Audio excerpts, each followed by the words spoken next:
on the VTRN Sports app, 93.3 FM and 1320 AM Lynchburg, or by asking Alexa or Google Home. Oh, God. Now, take the fast lane through the topics that matter across the Commonwealth. This is the Fast Lane with Ed Lane.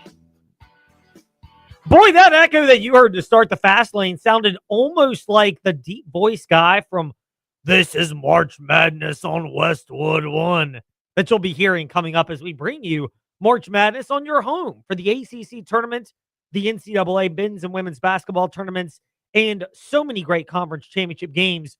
VTRN Sports app and 93.3 FM Lynchburg. Shameless plug to start. And from the basketball action this past weekend in the area, it was close as far as which game was the most thrilling and competitive. Liberty, Jack State, there's a lot to take away for the Flames. We'll focus on the micro. We're going to hold the senior day talk for the rest of this week because that's its own topic and certainly worthy of coverage and being embraced. And we'll probably have a TroStall.com fast take starting tomorrow to really delve into that. But I think it was women's basketball. It was Virginia Tech, 83, UVA, 82. At one point, it was a 23-point lead for the Lady Hokies at John Paul Jones Arena.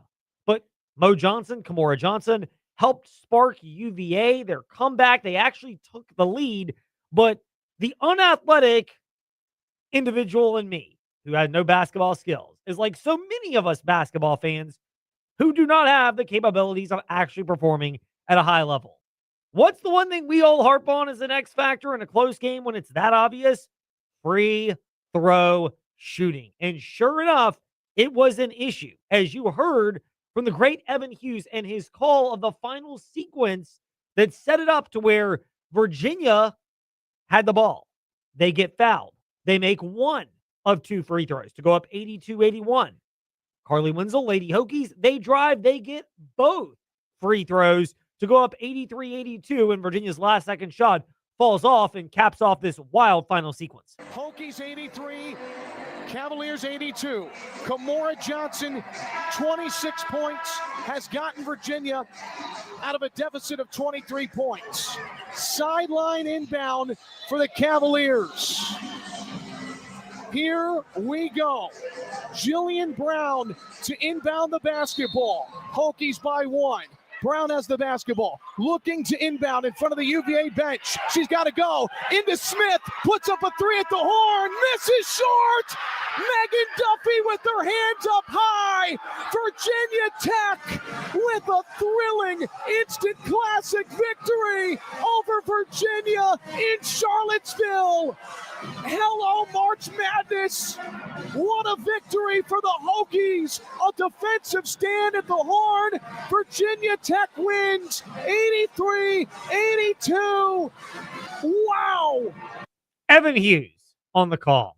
Great inflection. You know, every year he just gets better and better and better. We've been with him from the beginning, selfishly, of course, back when he was our TechSideline.com covering the Commonwealth guest. Now he's been replaced by his colleague at Virginia Tech in their sports media department, not Trey Lyle. He's not joining us today. Trey, you can exhale for a second.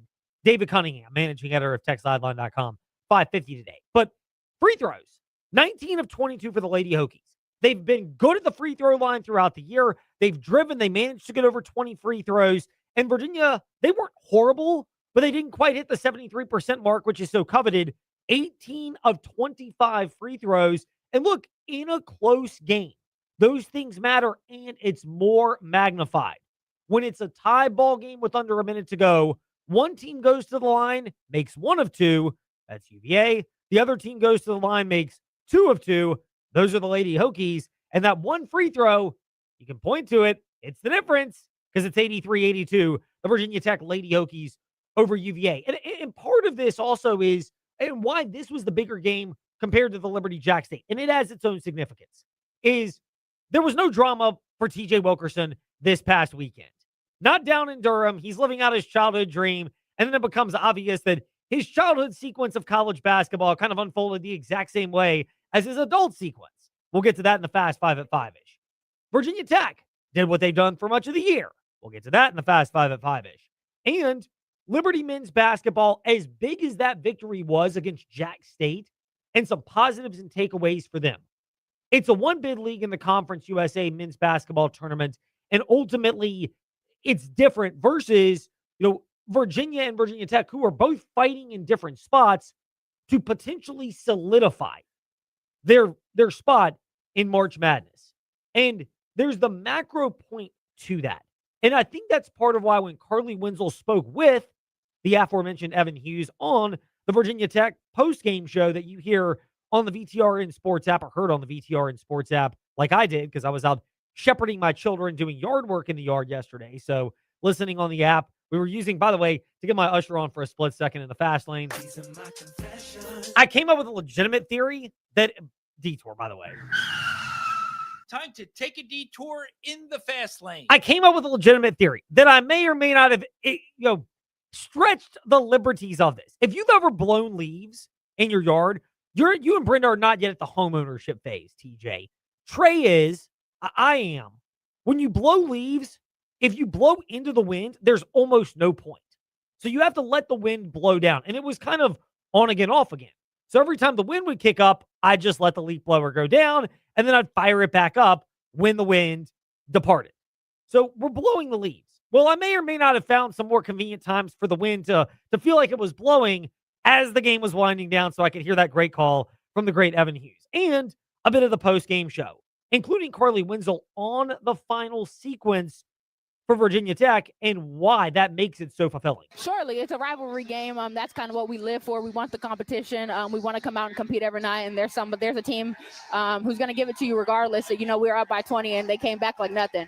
So being able to just stay in the fight, we got to compete. They got great players on their end. And so being able to do it on a game like this, on a rivalry game and a game going into the tournament, it feels great. And she's referring to the ACC tournament. Lady Hokies, they kick off their action Wednesday night.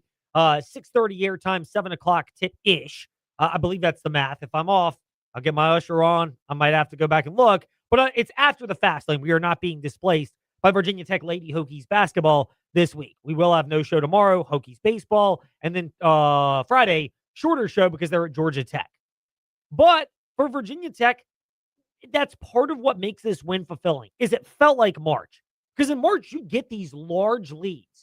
For men more than women, but it happens in women's basketball as we saw too, where you'll get a large lead or you're in a large deficit and it kind of ebbs and flows back and flows back and forth. And that is part of how Virginia Tech, I think, solidified themselves as a tournament team. While Virginia, they got the win in Louisville a couple of weeks ago. It's not as bad as I'm rubbing salt in the wounds for Hokie fans now. But when they won against Duke on Thursday night, this was about 12, 13 years ago. And it was the Dickie V. They're in the tournament. And then they managed to lose to Boston College, lose to Clemson, lose to whoever they were playing in the first game they had in the ACC tournament. And, whining Seth Greenberg. It never got Virginia Tech into the tournament. That was always a common theme, by the way. And then, guess what? They missed the NCAA tournament entirely. I don't think it's quite that way because Virginia played North Carolina at home, who's a top 25 team, and Virginia Tech, who they're kind of a fringe top 25 team, but they are in the tournament with that performance. I know Virginia, they were a 3.5 point favorite according to the sports books, but I don't view it in the same landscape, in the same sphere, in the lens as that. But it had that level of emphasis to it because a Virginia win felt like it would have really solidified them in the tournament. Now they are firmly on the bubble. And the flip side to that is you've got Virginia Tech who, because of that, it felt like they can start to think there's a lot of value for what they did beyond that. And that's all one of the cool things for the Lady Hokies. Meanwhile, there are other teams, there are other topics that we get to address right now in. It's time for Fast Five at 5-ish. 5-ish minutes on 5 relevant topics done around 5 p.m.-ish. Ish, because our counting skills are kind of ish. Let's start with number 5. I would call this the more uneventful game of the weekend from a, what we learned about the team standpoint. It was closer, as you heard on the VTR and Sports app, to cap off our slate of college baseball and mostly college basketball this past Saturday. But Virginia Tech losing to North Carolina the way they did, TJ, following it from afar by watching on the laptop and having the VTR and Sports app to kind of provide that good old Zach Mackey, Mike Burnip audio. It felt like it was a typical Virginia Tech men's basketball performance this year, which is they get close, but they just don't have the necessary focus to get it over the hump when it matters. And it's why on a day where they might have been able to make some gains because Cal lost at home to Boston College, that's not a good loss for the Golden Bears. Auburn on the bubble, they are a team that's 3 games above 500. They lost. It felt like there was a lot of progress Tech could make, and they didn't for the same thing that's plagued them for so much of the season. Yeah, they just let the game slip. VTU was right there. I was really impressed with how they were able to keep up with Carolina, but Mike Young said it best. When the second half came in, Carolina went on several runs, and BT, they'd score, and Carolina would score twice more. That's literally what it came down to the second half. I think you're right. Did you notice it from watching it at the Dean Dome as part of your doubleheader of covering college basketball for VTR and Sports this past weekend, TJ? The Virginia Tech they just have these lulls in a basketball game where, that lack of focus for a full 40 minutes is what ultimately dooms them. Yeah, no, absolutely. It just feels like they make sloppy passes when they get ambushed, it feels. And that's kind of what happened. They saw Carolina going up on a run, and Ben Hammond, he's a great guard, but he just turned the ball over way too much, or he would try to get into the paint and he'd just get blocked by Visar each time. And it brings up the point about Mike Young, which is, there's a level of this that you credit to North Carolina and a level of it that I think has to go back to Virginia Tech. Certainly take nothing away from North Carolina. They did a few different things in the second half, and Trimble's a really good backcourt defender. Having done it as long as I've done it, I can typically tell pretty quickly. You can, and you can kind of see that, but I think also not just Mike Young having done it, but having seen this team as much as he's seen them. It is the same thing again and again. We're not the only ones that have diagnosed this as being an issue. TJ and I in the fast lane, I think plenty of other people have also. Meanwhile, TJ's other game, there's 2 angles to this. There's one, which is the Virginia Cavaliers, the losing side of things. Number 4, Ryan Odom, I think, was spot on that it never felt like Virginia was able to, particularly on the offensive end, lock in. And therefore, you have to be impeccable defensively. Virginia, they are a good defensive team, but they saw what a great defensive team is. And more on Duke in just a moment. But the Virginia angle of this loss, it seemed like, TJ, that Virginia, they were good defensively, but they were not elite. And in a game where your shots are not falling and you're giving up an early deficit, honestly, Virginia kind of hung in there defensively, but they got nothing going offensively. They gave up extra opportunities. They could not create any themselves. And all of that felt like it was the dam that was going to break. And eventually it did in the late first half. UVA was talented to take on this Duke team. They just weren't able to get the job done. They would double team Cam Boozer, but it just wasn't enough. It felt like, and Ritter told us this outside of the locker room, it felt like they were in shock from playing in the environment that Cameron Indoor created, and they couldn't get over the shot. My neighbor across the street from my house is a big Virginia fan.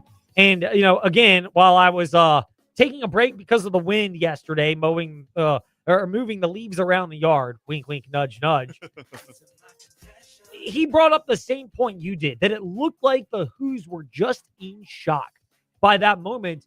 And Ryan Odom thought that boils down to the focus and discipline where, again, I think there's also a bigger picture explanation. Our discipline was not there overall, in terms of fouling him and getting to the line. I thought their guards did a great job, of applying pressure, to our guards without getting beat off the bounce regularly. They did a great job of just keeping us in front of them. And when we did get in there was help.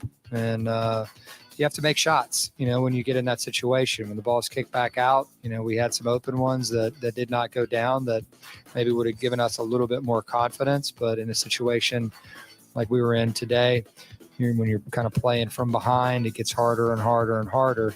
And they did a really good job of just playing consistent basketball throughout the 40 minutes. So you have to give them a ton of credit. The Hoos have not really been in that situation as a collective unit. Their losses to Butler and North Carolina were much more, in Virginia Tech, were all relatively tight affairs. They really have not been in a spot where they've had a huge deficit outside of at Notre Dame. And as we saw last Tuesday when Duke went to South Bend and won by like 45, Duke is a lot different from Notre Dame. But that was one of the things for the Hoos that's a big takeaway is there's the leaps and bounds. And, when you're at a talent disadvantage, you have to be able to make that up in some way. And fighting through that adversity, having confronted that adversity, there's not the institutional knowledge of prior years because everybody outside of Elijah Gertrude are new to the program and everybody's new to the Ryan Odom system outside of the, back players that he brought in from VCU. And those are not the key contributors this year. It's largely the transfers that are in for UVA. Because of that, you just don't have the practice handling that situation. And you need all that because the other takeaway from this game is this Duke team, it may not be the flashiest team. I think you could argue it's probably the least flashy team of the last 10 years from this Duke era. It reminds me, TJ, of the pre-one and done Coach K Duke teams without all the annoying cheap shot white boy antics. I guess I can say that as a white guy. Yeah. But the white boy antics, the Grayson Allen tripping, the elbowing, the shoving, the checking, the Christian Leitner, Steve Wojciechowski, Greg Paulus, wannabe Steve Wojciechowski-isms that all took place in Duke lore. Duke doesn't really have any of that, but I think Ryan Odom hit the nail on the head when he said they're just a better defensive team than really anything Virginia had seen. No, I think it was probably a bit of both. I mean, it was probably more their defense was better, but we did have some that, when you're wide open and you don't knock it down, that hurts even more because they're going to get you to the end of the clock and a lot of the other ones. And so it just puts that much more pressure on the open shot. It does for Virginia. And that's what it felt for them and how Duke has done that. But Virginia's not the only team that's been transfixed by that and hurt by that. This is a Duke team that, again, I think Ryan Odom hit the nail on the head, that they resemble what you think of in Duke basketball. He wasn't going to say it, but the one and done era of Coach K, I don't really think played with the same level of defensive sharpness and intensity. It was flash, appeasing the one and dones, that type of culture. But the first four of Coach K's national championships, the back-to-back in the early 90s, the 2001 version, which had Cam Boozer's dad, Carlos, on it, and then the 2010 version, which I think is the height of squeezing the talent, which ironically featured current Duke coach John Shire. But that's the blueprint, and this is the first year with Shire where it seems like it resembles it. In this particular year, his team is well balanced. They know who they are on offense. They know who they are on defense.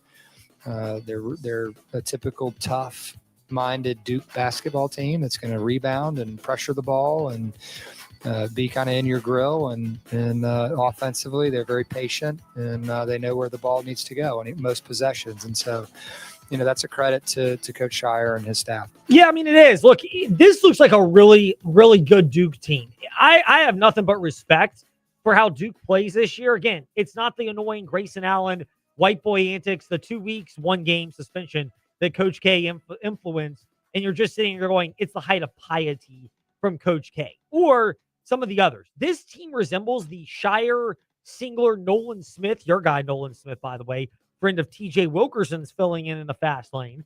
But it resembles that, and it looks like a team that is very well equipped to not just get back to the Final Four, but maybe even break through and get that first championship on your home for all of the March Madness action, the VTR Sports app. Yeah, no, I agree. I think you hit the nail on the coffin. This Duke team doesn't seem flashy, but because they maintained a lot of players from last year, there's definitely chemistry but there. I think back to Quinn Cook, Seth Curry type team where they had a majority of players brought back with the Plumlee brothers and everything. And that's the kind of team it felt like. That team didn't go on to win a title. They lost to Louisville in the Elite Eight, but that's the kind of team that this team reminds me of, but it just even seems even more top.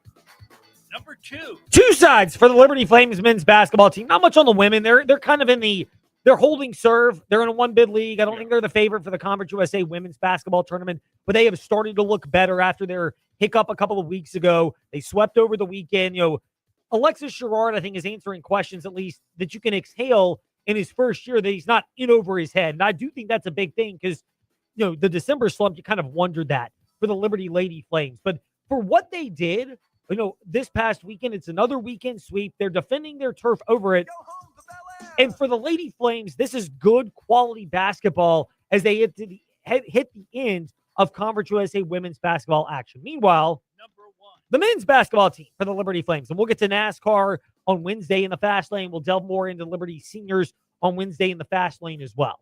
But there are two angles to men's basketball. One is they played a really selfless brand of basketball. And when they finally were able to get some three-pointers, they started 0-4 from three-point range before Caden Matheny hit some. And even though Liberty had a deficit, he's making them. And then Brett Decker Jr. is. And Matheny acknowledged after the game that is really when this Flames offense can start to open. Unbelievable, unselfish guys. And with the way Brett Decker shoots it, whenever he has somewhat slight of a look, we think it's going in.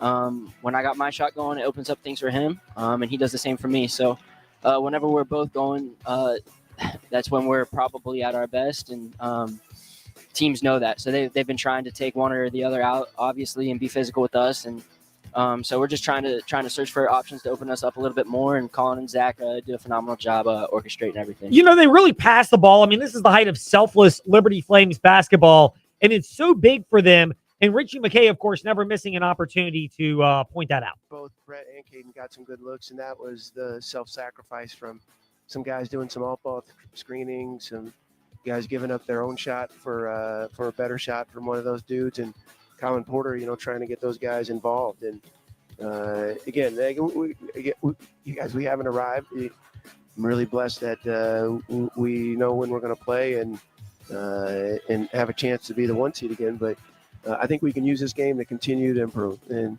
I thought we showed some improvement today. We haven't arrived. I do think Liberty improved. I think they improved in terms of passing, in terms of, you're on a 2-game losing streak. The threes aren't falling. The offense looks bogged down in the first half.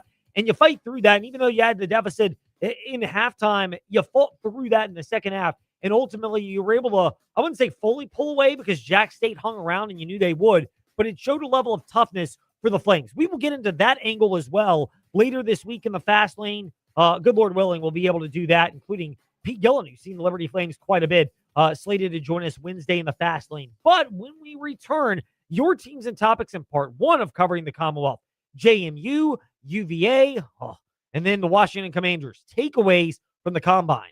All that when we return in the Fast Lane on the VTRN Sports app and VTRN Sports on Facebook Live and YouTube. Feller Chevrolet is now Apple Chevrolet. While the name's changed, we're still the same trusted Feller's team. Same management, same knowledgeable parts and service, same techs, same professional sales staff. With over 200 years of collective experience, we'll continue growing stronger alongside our community. From the newest Chevrolets to top quality pre-owned vehicles, Apple Chevrolet delivers the same unmatched customer service. Visit us at driveapple.com. Apple Chevrolet of Alta Vista, powered by the community we serve. At the Farmers Bank of Appomattox, we believe personal banking should be as rooted in the community as you are. Whether managing your business banking, saving for your family's dream home, or juggling daily expenses with our mobile app, we offer tailored solutions with a local touch. Experience the security of a bank that knows your name and the convenience of modern technology. Visit us today to grow your financial future right here at home. The Farmers Bank of Appomattox, your community, your bank, your future. A cool food concept sparks curiosity. What about 2 concepts at 1 restaurant? That's even better. Oliver's on Rivermont is Lynchburg's first multi-concept restaurant. Pick items from the traditional Oliver's menu, the 801 Raw Bar menu, or mix and match. And you'll appreciate the consistency of Oliver's new kitchen and serving staff. 2 cool concepts in 1. Only available at Oliver's on Rivermont. Are you tired of static? Wish you could take your favorite Virginia radio stations with you wherever you go? Then you need to discover the power of streaming. That's right. You can now easily listen to the Virginia Talk Radio Network for insightful discussions and local news. From the VTRN News Center, I'm Bill Trefiro. And groove to classic hits on Rewind 1039.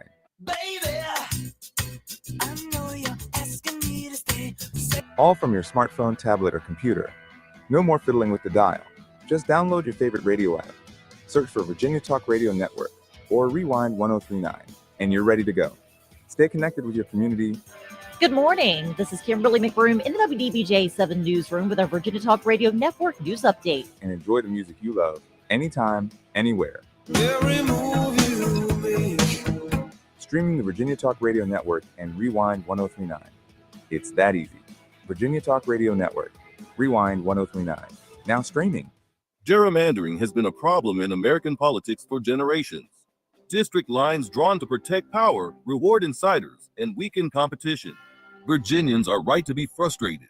That's why the April 21st referendum sounds appealing. It promises reform. It promises fairness. But when you read the fine print, it doesn't deliver what it advertises. The amendment would create a redistricting commission, but not an independent one. Half of it would be made up of sitting legislators. The very people whose districts are on the line would have a hand in shaping them. That's not taking politics out of redistricting. That's institutionalizing it. If the commission can't agree, the responsibility shifts to the Virginia Supreme Court. That moves a deeply political issue into the judiciary and risks further politicizing our courts. Changing the Constitution is permanent. It's not something we do casually or based on slogans. If we're going to reform redistricting, it should be done with full independence, clear anti-gerrymandering standards, and meaningful public accountability. Virginians deserve a system where communities are kept intact, competition is encouraged, and voters, not politicians, decide elections. This amendment doesn't go far enough. It risks locking in a flawed compromise for decades. On April 21st, send a clear message. We want real reform, not political repackaging. Vote no on the gerrymandering referendum. This is an editorial from the Virginia Talk Radio Network. The Virginia Talk Radio Network reaches more people than any other Lynchburg-based media company. Call Melinda at 434-534-8500. Let us tell your story. Step into the Fast Lane 24/7 at Trey Lyle VT and Fast Lane Ed Lane on Facebook, Twitter, Instagram, YouTube, and wherever you listen to podcasts. Now, back to the Fast Lane. Haunted names. Is that a theme of ours here in?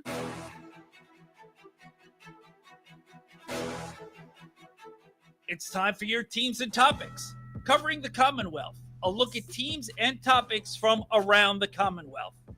Let's start with the JMU Dukes. With Shane Metlin. He's at DNRonline.com and at Shane_DNR Sports on Twitter. Shane, great to be speaking with you. Arkansas State is kind of the boogeyman for the JMU Lady Dukes. More on them in a moment. Is Joshua Beadle now kind of the boogeyman for JMU men's basketball after another big game, including helping the JMU 6-game winning streak come to an end? Maybe to a degree. I mean, I think Jimmy's gone into those two games here recently with Coastal Carolina, knowing they have three pretty dynamic guards. They've done a pretty good job of shutting down the other two or limiting the other two. But Beatles had two huge games and kind of made up for missing a late free throw that let JMU win down in Conway with the buzzer beater on Friday night to give them the victory. So he may be one of those guys they're not looking forward to seeing in the tournament if they happen to match up with Coastal Carolina. So if they match up in the tournament, would this be one of those, it lives up to the same billing that we've gotten the last two times the JMU men's and men's teams have faced off, which have been a combined 3-point margin? Yeah, I think possibly. I mean, I think they're just two pretty evenly matched teams. Neither team necessarily has like a dominant big. They both have some servable bigs, but some really good guard play, and they get a lot of their points from the perimeter. Cliff Davis has been playing about as well as Joshua Beadle here lately. He ends up making third team all Sun Belt, but was probably a first team caliber player the last 10 games or so. So, yeah, I think if those two teams end up playing again down in Pensacola, it could be a pretty entertaining contest. You know, it's not out of the realm of possibility. They've got a very unique bracket, the Sun Belt Conference tournament does, where JMU would be slated is slated as of right now to take on the winner of Georgia State versus Louisiana. Big picture, it's a unique bracket structure. It's not your traditional. It's more of a tiered bracket that funnels into a championship game in a little over a week, or a little right at a week. What is your assessment of how this bracket is? I mean, for the most part, I like it. You run into a situation this year where you had just a very balanced men's league. So it stinks for Arkansas State, for instance. They tie for second in the conference, and they're the 7 seed. So they're playing several more games than, the team that gets the number 2 seed, and they didn't do anything really to deserve that in the regular season. So in this case, I can see the drawback, but I think generally speaking, if you're a league like the Sun Belt, you've got to do what you can to try to boost your top teams and, not have them play, unnecessarily poor net games early in the tournament, things like that. You can think back to a couple of years ago before they started this format, and JMU and App State both had really excellent seasons. They were both really good teams, but they were the clear top of the conference. It would have helped them that year to have a format like this. So it's hard to guess what's going to work and what's not. But for the most part, I trying something to help boost the tournament or boost, their best teams going to the NCAA tournament. When you shift over from the men's side for the JMU Dukes to the women's side, they're now the 4 seed in the Sun Belt tournament. They begin play at 1:00 this coming Saturday. And they got a 9-game winning streak featuring 8 of those by double digits. Are they no longer a sleeper, the Lady Dukes? Yeah, I don't know they even ever totally were a sleeper. It's just been it's been a good year for Sunbelt women's basketball. The top 5 teams are all pretty good, and JMU's among them. They lost a game, early in conference play to Georgia State, one of those kind of upset games. And it just turned out nobody else really suffered an upset at the top of the league. So it cost them as far as maybe being a top 2 seed in the conference. But, I think everybody's probably got an eye on JMU going down there on the women's side as being one of, a few teams that really has a chance to win it. Shane Metlin with us here. He's at Shane_DNR Sports and DNRonline.com. Hanging out with us today in the Fast Lane. Shane, good to have you in the Fast Lane. Thank you for your time. We look forward to seeing how the conference tournaments unfold for the Dukes as this week gets going. All right, thanks, Ed. Shane Metlin with us here in the Fast Lane. Now to UVA. With JerryRatcliffe.com, founder and contributor Jerry Hootie Ratcliffe. Hootie, a pleasure to be speaking with you. More premium content than ever at JerryRatcliffe.com. Going back to the subscription model, we'll ask you about that one first. What went into the decision and how that will actually benefit people that want to consume your premium UVA insights? Something we just felt like we had to do to survive in these competitive times. We were just giving away stuff for free for 7 years. And the advertising aspect of it just became too much to deal with. So we tried to simplify things and just going with the subscriber base. Well, you guys produce great content. We're excited to keep reading it at JerryRatcliffe.com. Women's basketball, men's basketball over the weekend. Losses, but in different fashion for the men. Is this a realization that now all of a sudden they are a good team, but they're not necessarily on the tier of the elites in college basketball? You're talking about the women? Men. Oh, okay. I'm sorry. I couldn't hear you there. Yeah, I think something I wrote about today, Ryan Odom's biggest job as coach was to, try to put this in perspective that, they're still a good basketball team. They just weren't good enough on Saturday at a place that's almost impossible to win at. I think Duke is 62-6 at home over the past few seasons. So Virginia's not alone in that category, but he was trying to remind his team that, hey, we're still a good basketball team. We've still won 25 games and won 13 conference games, and we're in second place. We have a double bye, so let's don't get down on ourselves just because of one game.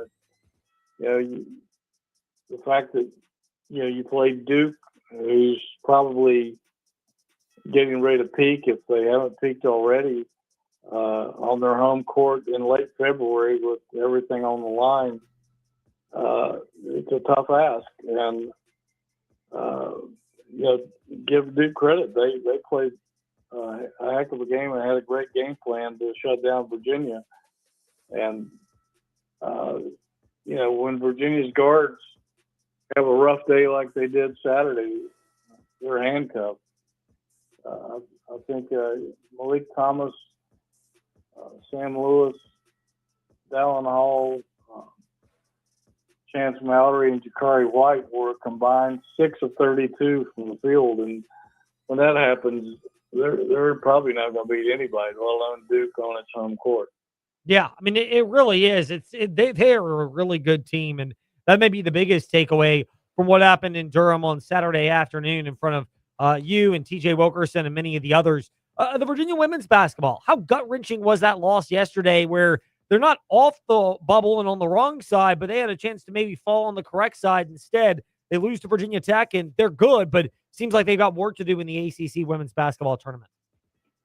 Yeah, I would agree.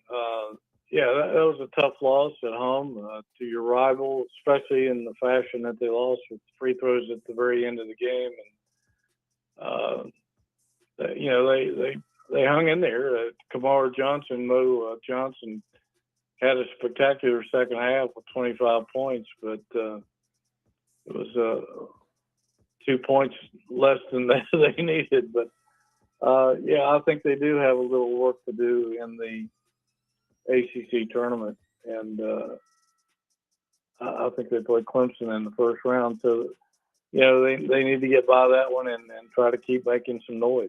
Yes, they do. Meanwhile, the noise is good at jerryratcliffe.com and on his multiple podcasts. He's got one with Jerry Miller. He's got another with Jeff Jones, and he's generous enough to give us time in the fast lane. Hootie, great to chat. Thank you for it, and we look forward to speaking again soon. Same here, my man. We'll see you later, Ed. Absolutely. Now to, just for you haters, left hand up the Commanders. The Washington Commanders. Seawall and the Commanders have left Indianapolis, home of the Scouting Combine. Seawall, great to be speaking with you. Thank you for your time. Takeaways for the Washington Commanders. First of all, the draft. Are they in a strong position, and maybe more confirmed they're in a strong position in terms of having some difference maker they can pick up whoever happens to be available at pick number 7?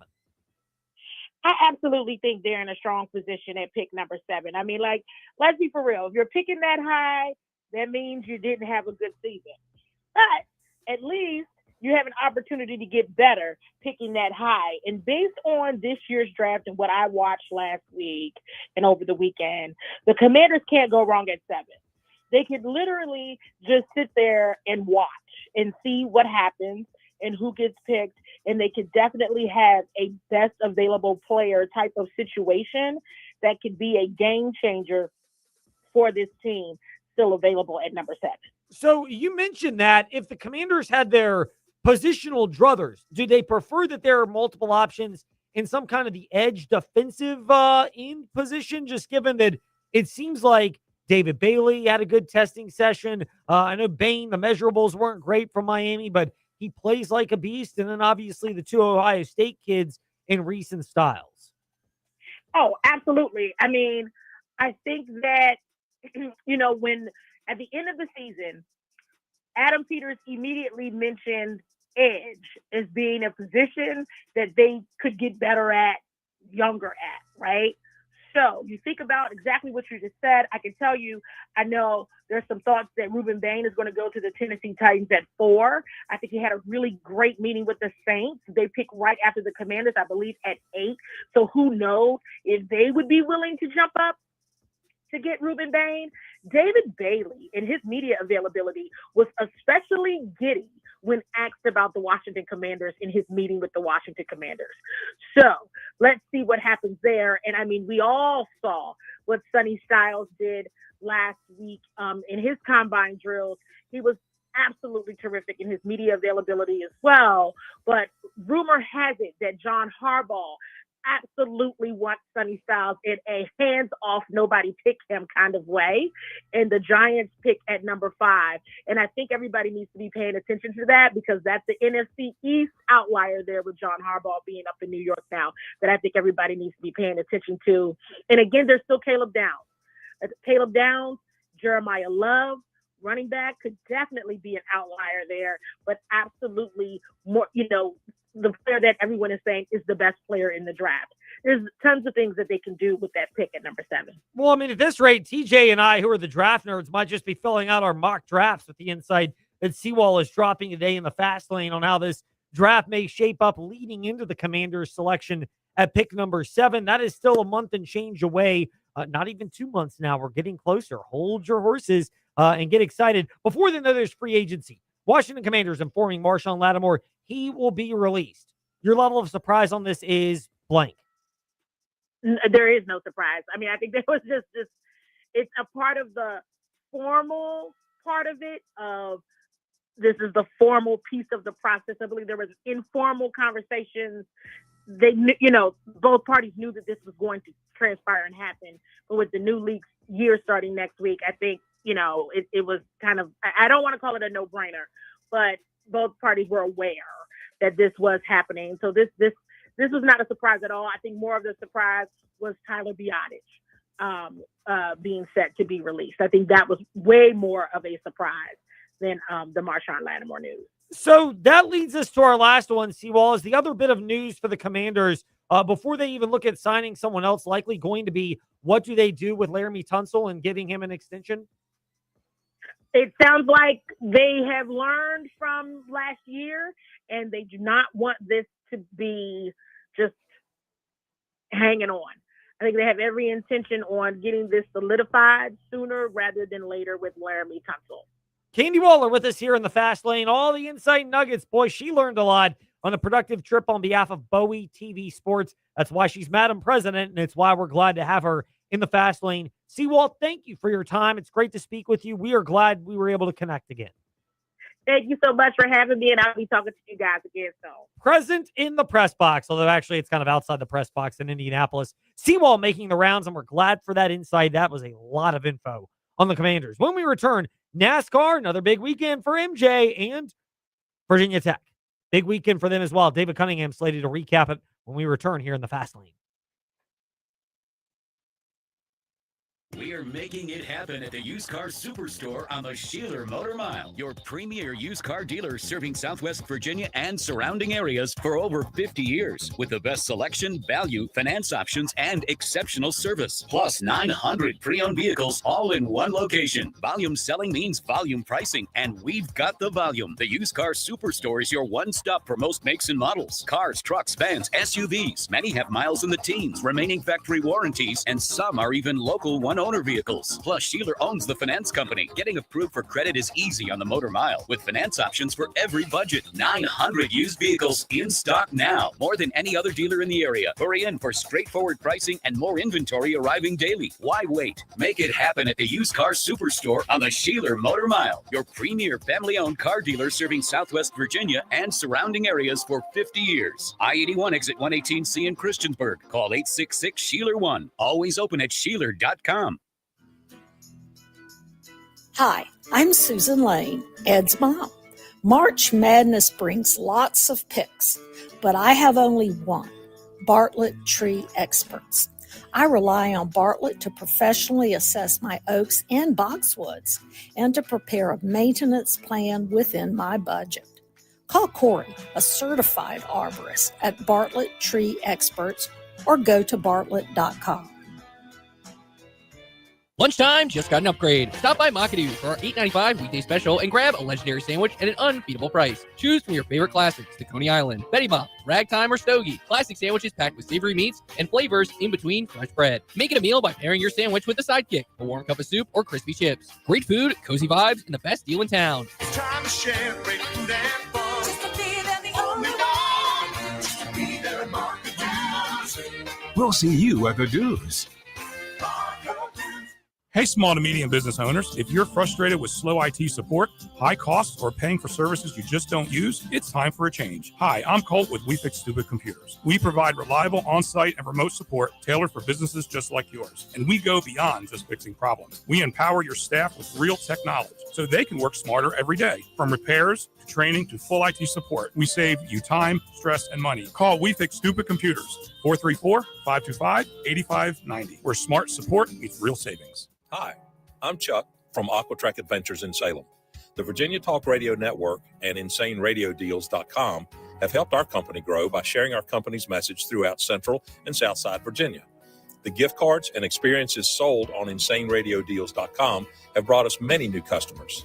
If you're a business that wants to grow with a message that resonates and gets results, I highly recommend InsaneRadioDeals.com and the Virginia Talk Radio Network. Simply put, it works.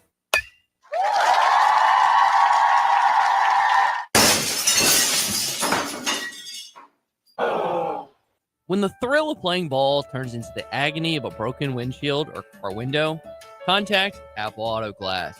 Your local auto glass repair shop on Allegheny Avenue in Lynchburg, Apple Auto Glass provide a professional assessment with the honesty from your neighbors, so you can get back to sharing the great moments this season. True Balance is staying frozen. And now through March 2nd at InsaneRadioDeals.com, the deals are frozen. 32% off the list price of every item, where we let go of every item, like Crosswhite Athletic Club memberships, Aquatrek Adventures experiences, BNC Sports gift certificates, and Rise Up Climbing day passes or 1-month memberships. So get 32% off the list price of every item now through March 2nd at InsaneRadioDeals.com when you enter the promo code FROZEN at checkout. Normal restrictions still apply. Hey, gang, this is Bud Foster, former defensive coordinator for the Virginia Tech Hokies. You're listening to The Fast Lane with Ed Lane and Trey Lyle. Join the chat at Trey Lyle BT and Fast Lane Ed Lane on Facebook, Twitter, YouTube, and Instagram. It changes the perception of victories. That right now in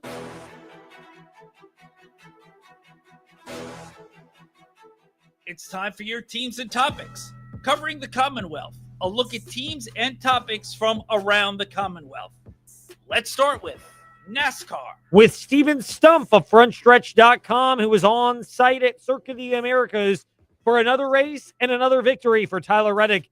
First of all, Steven, first time it's happened in NASCAR history. Everybody understands that there's a major random nature that comes from super speedway, tapered spacer tracks, and that was the first two, Daytona and Atlanta. Does that underscore the accomplishment of Tyler Reddick, though, finding a way to go 3 for 3 to start the year? I think it makes it even more impressive because, like, it's hard. It's hard enough to win one of those races, let alone two in a row. And throw in a road course beating the guy that has won 5 of these in a row. Definitely one of the more impressive streaks that I've seen in recent memory. And what's kind of surprising is it just came out of nowhere because, Reddick was good in 2024, but they went winless in 2025, but they're on fire to start 2026. So Steven Stump of FrontStretch.com is with us in the fast lane, and I'm going to ask you this one as well to get an idea from your perspective, and that one being the victory for this. Of the 3, is this the most impressive? Because, again, you could argue the luck and the randomness factor at Atlanta and certainly at Daytona. This was beating Shane Van Gisbergen at his own race. And it may not have been the best car for SVG, but still, you hold him off late and you actually are able to maintain the strategy and distance. Does that add to the lore of this victory for Tyler Reddick? I mean, all 3 victories are impressive in their own right. Like, Tyler had to make some really impressive last lap moves at Daytona. He had part of the fender off his car from a wreck in the final stage, came back to win there. But yes, I would agree that this win at Circuit of the Americas is easily the most impressive of the 3. Held off SVG, held off some other really great road racers as well the entire day. Held on with the older tires at the end when some of the other drivers had new. And again, just an impressive victory. And he's loving Circuit of the Americas. It's the first track he's won at twice, and both of the wins that he has there were dominant.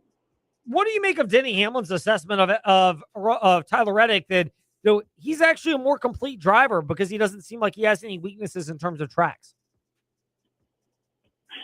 I would agree with that. Okay, well, he does. I would say that Tyler Reddick has one weakness, which is short tracks, which I think Denny also mentioned. We don't need to go far to find Reddick's record at Martinsville and see it's not so good.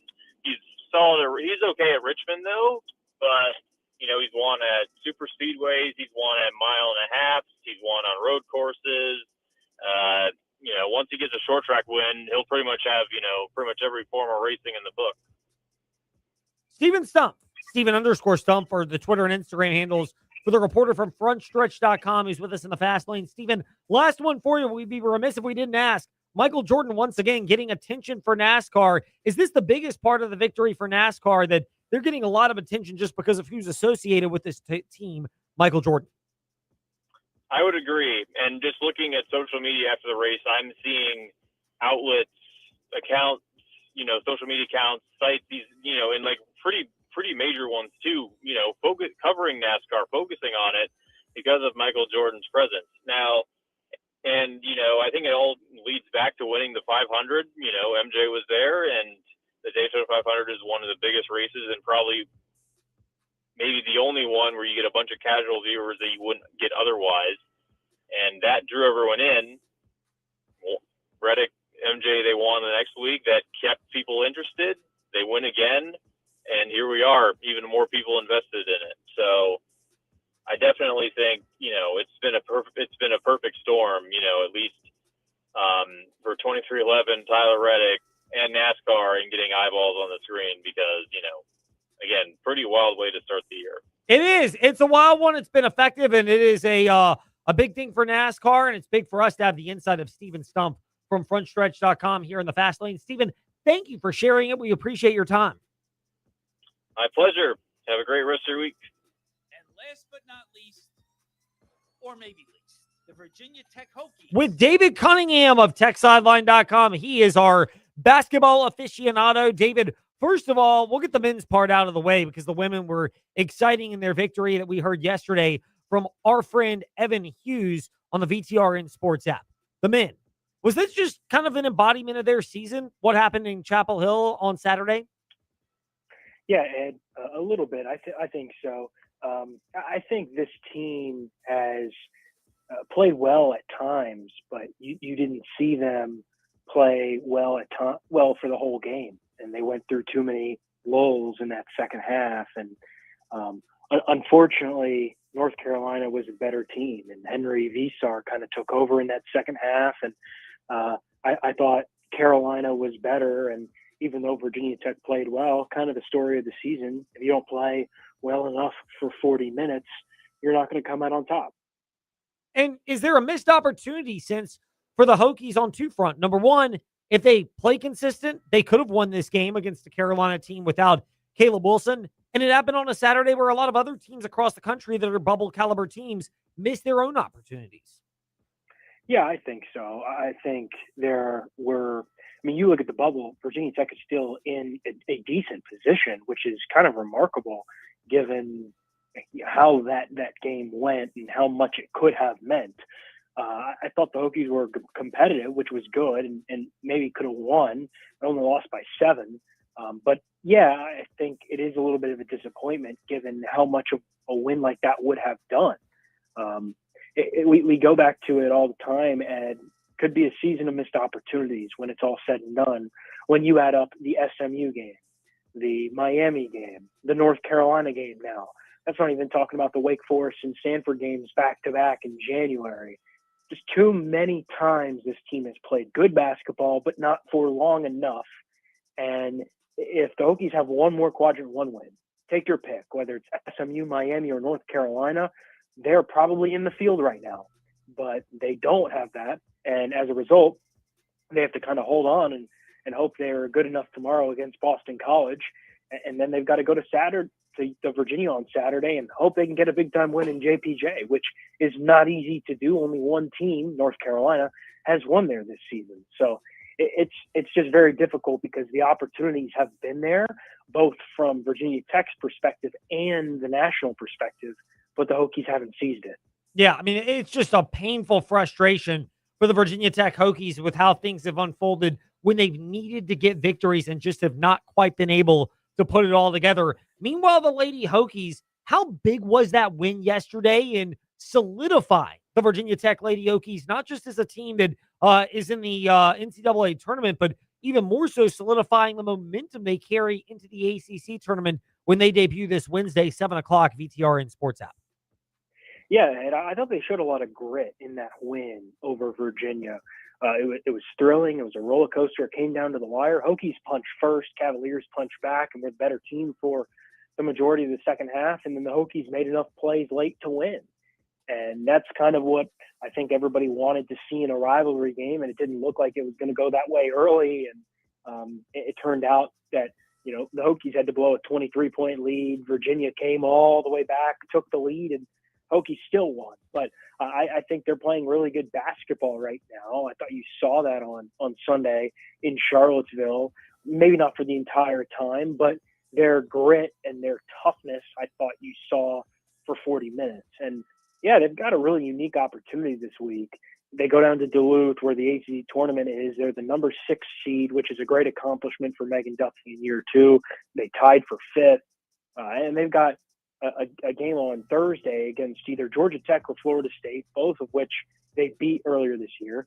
And then the Hokies would play North Carolina, a team that they should have beaten in Castle Coliseum about 2 weeks ago on Friday in that semifinal or quarterfinal, excuse me. So I think the opportunity for them to go on a legit run in the ACC tournament is right there for the taking.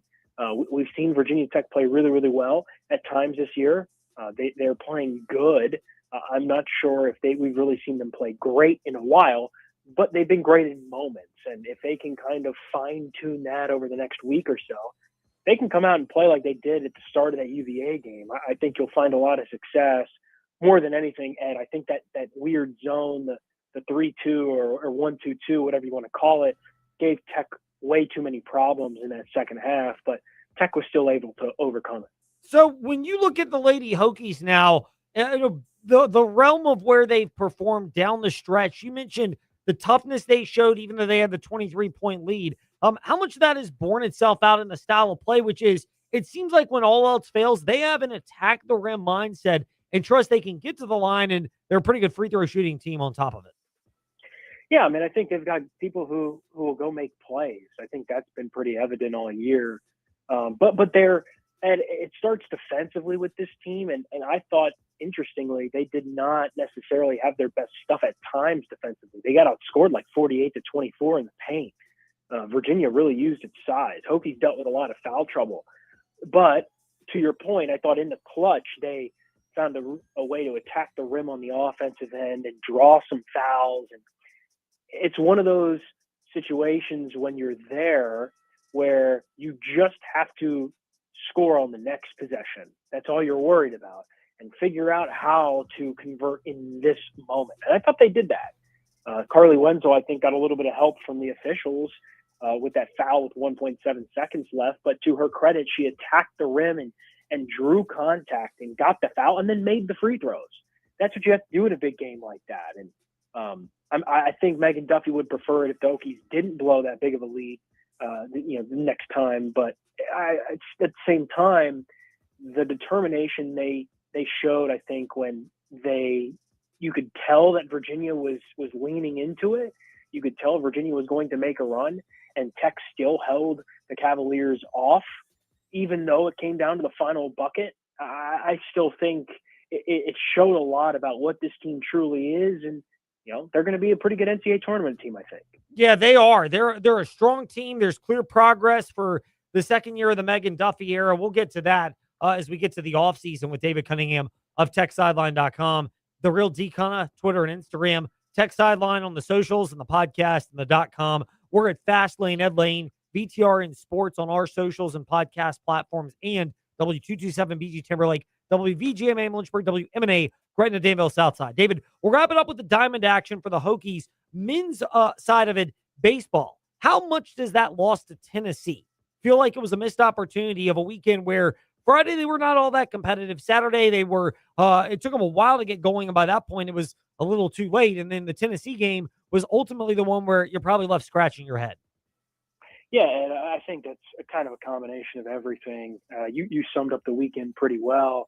They played really good teams down there. John Sheff wanted to challenge his team, and just a little difficult when you have some really good starting pitching at times, but you don't necessarily have the bats behind them in certain moments. And the bats have been pretty cold so far to start the year. I'm curious to see when they go to Georgia Tech this week, which is a huge series against the top 5 team in the country, if they can get them rolling.